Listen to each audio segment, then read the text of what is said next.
Hey geeks, welcome back to my channel. You're watching Geekly Trends, where I give a few thoughts about some of the geeky trends that have gone on in the past week. We get our first look at the new poster for the upcoming animated series of Constantine. Michael B. Jordan is working on a new show with Netflix. Marvel released a trailer for their upcoming show Runaways, and The Punisher has been delayed after some recent events. If you like this video, make sure to give it a thumbs up and share it so others can join in the conversation. So let's get to this week's Geekly Trends.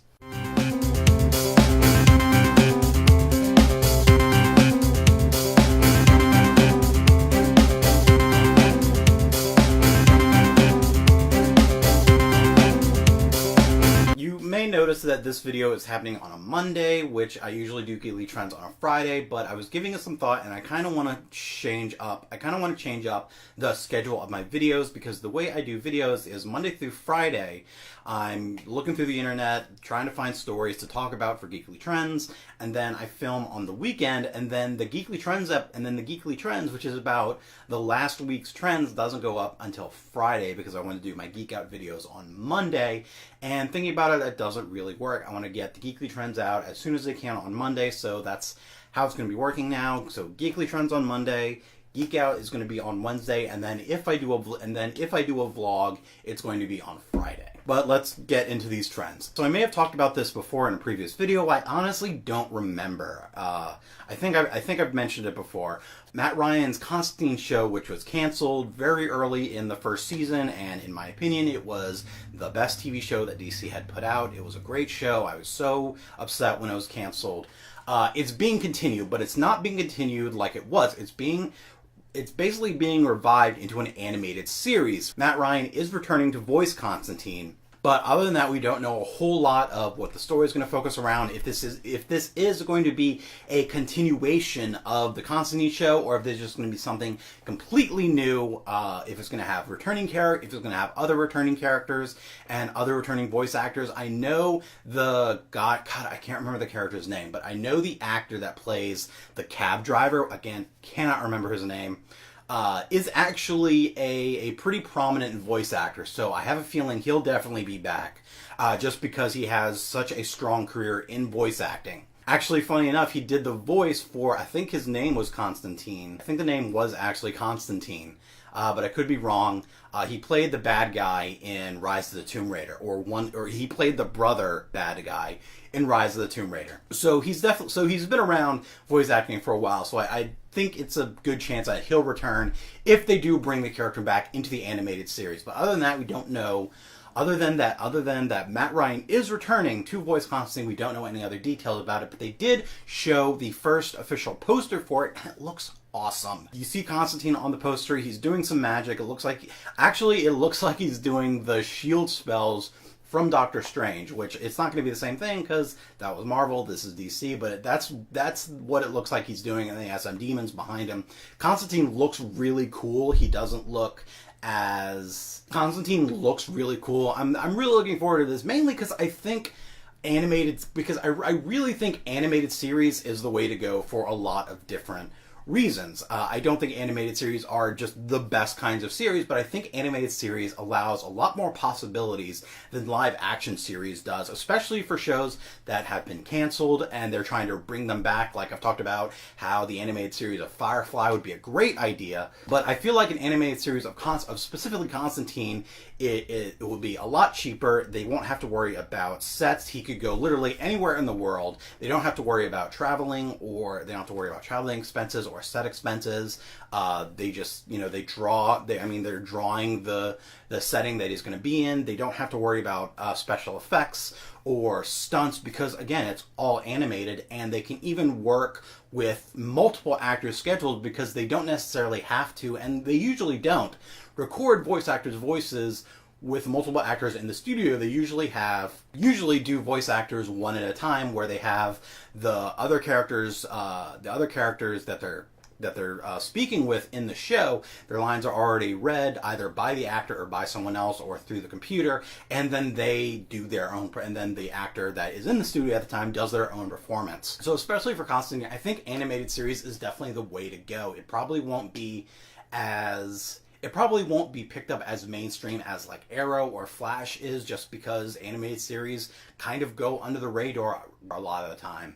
But I'm really excited about this show. I'm really excited that Matt Ryan is coming back as Constantine. I thought he was just such a strong choice for that character. He played that character very well. So I'm very excited I'm very excited for a Constantine animated series. Michael B. Jordan, who of course we saw in Fan4Stick, and then the Rocky movie where he was, I think he was Apollo Creed's son, and Rocky was training him. I honestly didn't see the movie because I didn't really want to. That kind of movie doesn't really appeal to me. And then he's also playing a character in Black Panther. He's doing another superhero show, but he's doing it with Netflix, and this isn't either DC or Marvel. This is kind of just on its own, an original show, specifically for Netflix, but it is a superhero show. He's going to be both an executive producer, and he's going to be in it and he's going to appear in it as a character, not the main character, but as, I'm guessing, he's going to be an important character. He's actually playing the deceased husband of the mother of a child who has superpowers. So the basis of the story is that this single mother has this very young son, and she's raising him, and he has superpowers. I don't know how he has superpowers. We just saw a little bit of it. I just saw a little bit of a teaser for the show. I actually don't even know what the show is going to be called. But from what we've seen, this actually looks really interesting. This is something I've actually wanted to see since the last Doctor Who Christmas special, which was about superheroes, and the episode had a couple of instances where the Doctor was helping this kid grow up with superpowers, and I was like, show me more of that story. I don't want to see this really lame story of how he is when he is a superhero. I want to see him growing up with his powers and the Doctor kind of guiding him. Well, it looks like that's going to be the kind of show. It's going to be the single mother raising her son and coping with the fact that he has superpowers. The premise of it is really interesting. The type of powers he has, I'm not 100% sure what exactly his powers are, but it looks like he has a sort of telekinesis, and he looks like he can turn invisible. So actually, maybe just because of Michael Jordan's connection with Fan4Stick, his powers actually reminded me of the Invisible Woman's.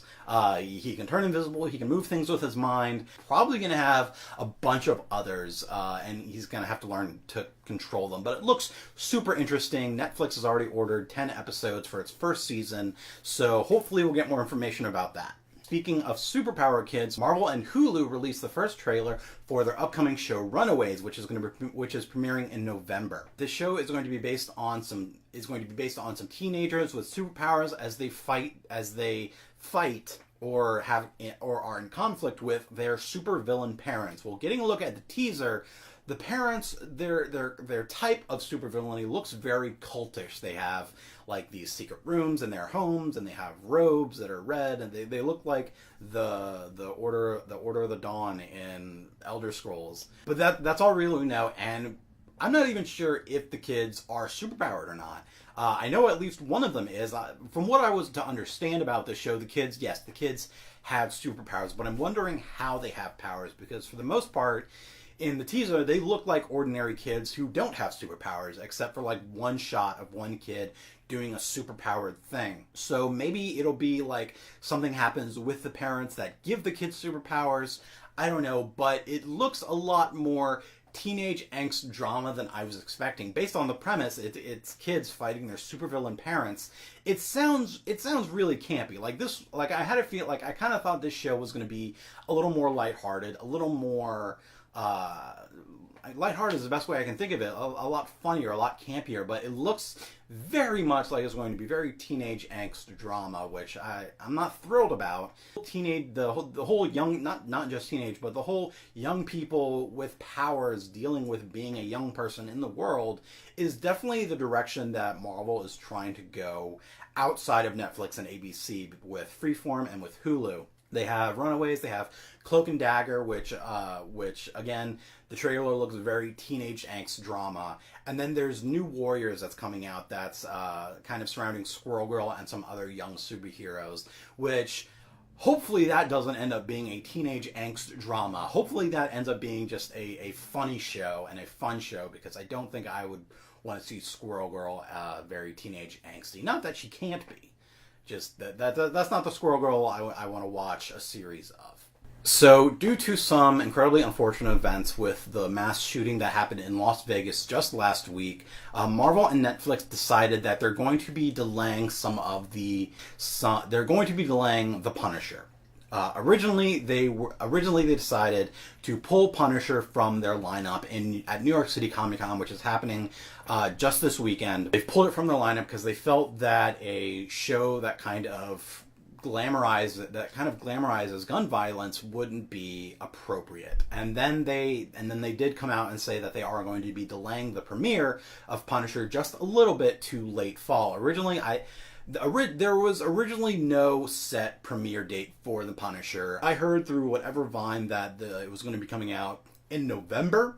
It looks like that was the plan, that it was going to come out early November, but now they're saying they wanted to come out in late fall. So I'm guessing it's going to come out in the end of November, or at least, or at the very latest, the beginning of December. They did feel that as much as I'm entertained by that kind of action, and as much as we as a society are entertained by that kind of action. I mean, the last time I was talking about The Punisher, I was talking about how badass it looks and how, it looks so awesome, and he's just shooting and beating the crap out of people.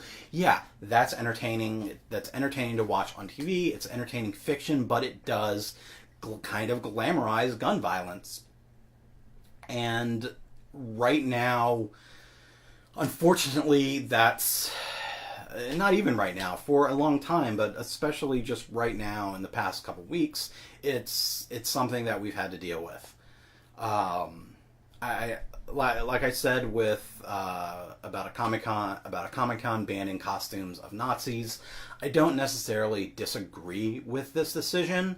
I'm sure a lot of people are going to say, oh, they're trying to be politically correct, and being politically correct is stupid, and blah blah blah. I don't think it has anything to do with that. I think it has to do with them trying to be compassionate and trying to give and trying to not. They're trying to be compassionate. They're trying to take into account that a lot of people were affected by this. A lot of people are affected by gun violence every day. So they're trying to not distance themselves from it, not because they have anything to do with it, but they are trying to just be a little more compassionate with this new show that does glamorize that kind of violence. That being said, I'm still very excited for the Punisher show. I'm okay waiting a little bit longer for the show to air, especially since there was no set release date to begin with. I'm very excited for this show. I do think that as a piece of fiction, this show will be awesome. But again, it is pure fiction. It is a TV show. We know that after these big gunfights in the show, they say cut, and the actors get up and pat each other in back, and they go to the craft table. Unfortunately, in real life, that's not what happens. So it is fiction, and in that sense, it can be enjoyable. I enjoy that. I love action movies. I love really good hardcore action movies with good stories, but it does glamorize gun violence. So right now, they don't think right now is the perfect time for it, and they just want to wait a little bit longer for the dust to clear, for hopefully something to be done about gun violence aside from thoughts and prayers. And then they'll be releasing the show in late fall. When planning your next Wizard World Comic-Con experience, make sure to use the discount code GuillotineGeek online to get 10% off your ticket purchase, and use those savings to buy some merch or meet a celebrity. What do you think about these Geekly Trends, and are there any other trends that I missed that you'd like to talk about? Let me know in the comments, and follow me on all the internets. If you like this video, give it a thumbs up and share it around so others can join the conversation. You can check out my written content at guillotinegeek.blogspot.com, and you can support future content by visiting my Patreon. And subscribe to my channel to geek out some more. Thanks for watching, and have fun. So, Captain America, Thor, Hulk...